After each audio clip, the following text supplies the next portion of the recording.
নমস্কার বন্ধুরা, চলে এলো রঙ্গবতী মহিলা। এখানে আছে কাঁচকলা, আলু আর কাঁকরোল দিয়ে এইটা হচ্ছে মশলা, আর কিচ্ছু না। ঠিক আছে, এই লঙ্কাতে খুব কম ঝাল আছে, ওই জন্য এটা ভেজে নিয়েছি এই যে তেলে। ঠিক আছে, আর কিচ্ছু দেওয়া হবে না। এই হচ্ছে মশলা, আর এই যে নুন হলুদ মাখিয়ে নিয়েছি। ঝোল করবো, এটা জ্যান্ত মাছ ছিল, জ্যান্ত মাছের পাতলা পাতলা ঝোল এবারে হবে। জ্যান্ত কাতলা পাতলা ঝোল।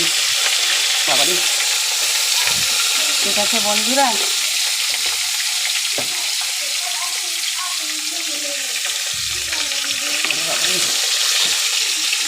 দেখতে থাকুন, সঙ্গে থাকুন। স্টার্ট করলাম। আলু কাঁচকলা কাঁকরোল দিয়ে এই হচ্ছে শুধু মশলা, ব্যাস আর কিচ্ছু না। দেখতে থাকুন, সঙ্গে থাকুন। মাছের ঝোল রেসিপি